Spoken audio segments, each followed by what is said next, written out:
আসসালামু আলাইকুম প্রিয় ভাই ও বোনেরা, সবাই কেমন আছেন? আশা করি আল্লাহর রহমতে সবাই অনেক ভালো আছেন। আমিও আলহামদুলিল্লাহ ভালো আছি। আজকে শুক্রবার আর সকাল সকাল আপনাদের মাঝেই আজকের একটা ব্লগ ভিডিও শেয়ার করব। তো প্রথমে এখানে আমি রাজহাঁসের মাংস রান্না করতেছি।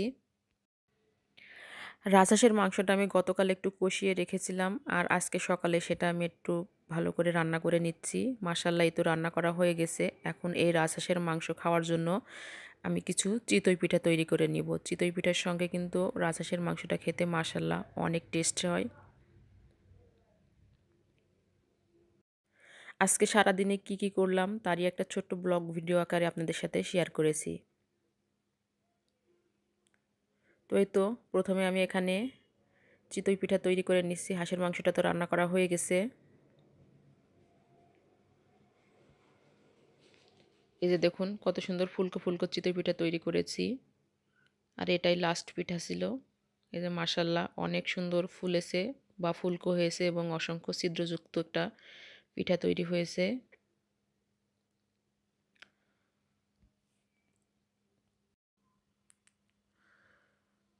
পিঠাগুলা তৈরি হয়ে গেছে। এখন আমরা সকালের নাস্তাটা করে নিচ্ছি। আমার বর অলরেডি খাওয়া শুরু করে দিয়েছে, আর আমরা সবসময় একই প্লেটে খাবার খাই, তাই এক জায়গায় তুলে নিয়েছি।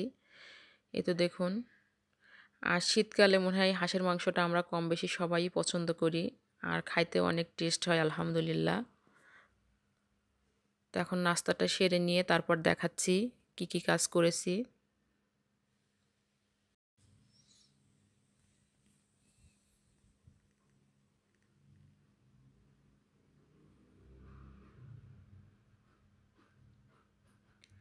এই তো নাস্তা করে আমার বর বাজারে চলে গিয়েছিল। আমি বলেছিলাম তাকে মাছ নিয়ে আসার জন্য, আর মাছটা আমি বাসায় কাটবো সেটাও বলে দিয়েছিলাম। তো সুন্দরভাবে মাছটার আইস ছাড়িয়ে ফড়িগুলা কেটে নিয়ে এসেছে। এখন শুধু আমি পিস করে নেব। তার সাথে যে বাড়তি একটা কাজ নিয়ে এসেছে, এখানে 13 কেজি গরুর ভুঁড়ি কিনে নিয়ে এসেছে, একটা আস্ত গোটা ভুঁড়ি।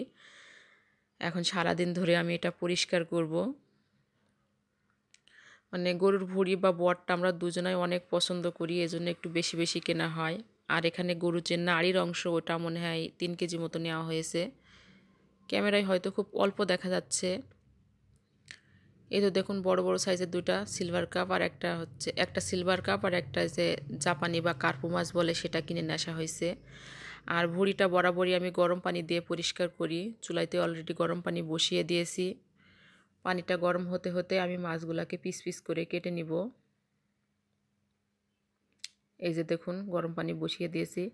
তো ভুঁড়ি পরিষ্কার করা সেটার আপনাদের সাথে আমি শেয়ার করি নাই, যেহেতু বর নামাজে চলে গেছিলো। অনেক টাইম আমি একাই কাজ করেছি, এজন্য শেয়ার করা হয়নি।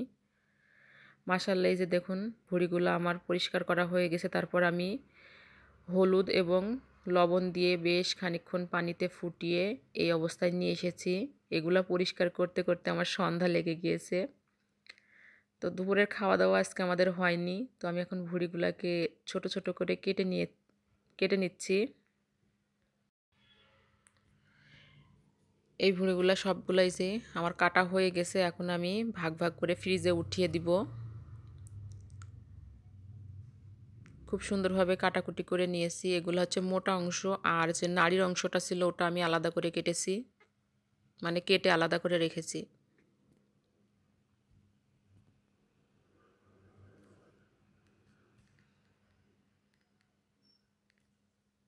মানে এই ভুঁড়ি ভাজিটা আমাদের দুজনের এতই পছন্দ।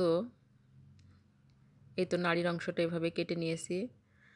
মানে গোশের থেকেও মানে এই ভুঁড়ি ভাজিটা বেশি পছন্দ করি আমরা দুইজনে, এই জন্য আর কি একটু বেশি বেশি কেনা লাগে।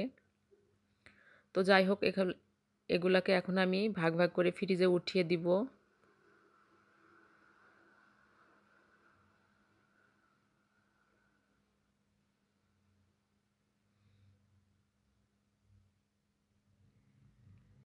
তো সারাদিন ভুঁড়ি কাটাকাটি বাছাবাছি করে আর রান্না খাওয়ার ইচ্ছা ছিল না।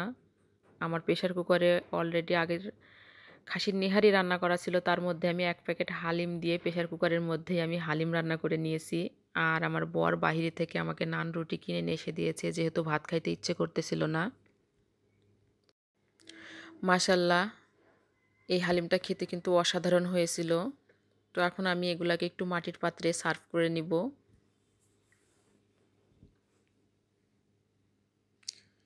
এই যে এখানে নান রুটিটা নিয়ে আসা হয়েছে। আর হালিমের সঙ্গে খাওয়ার জন্য যা যা লাগবে আমি সবগুলো রেডি করে নিয়েছি। এখানে নিয়েছি পেঁয়াজ বেরেস্তা, ধনিয়া পাতা কুচি, কাঁচামরিচ, লেবু, পেঁয়াজ কুচানো এবং আদা কুচি।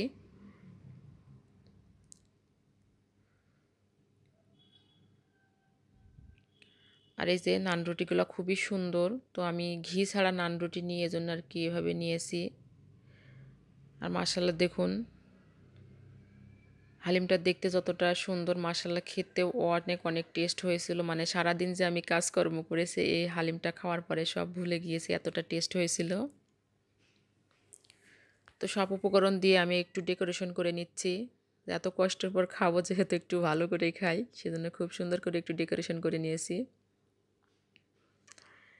এখন রাত বাজে প্রায় মনে হয় 12টা। তখন আমরা খাবারটা খেয়ে নিব। আর আপনাদের কাছ থেকে আমি এখানে বিদায় নিয়ে নিব। দোয়া করি সবাই ভালো থাকেন, সুস্থ থাকেন। আল্লাহ হাফেজ। আসসালামু আলাইকুম ওয়া রাহমাতুল্লাহি ওয়া বারাকাতুহু।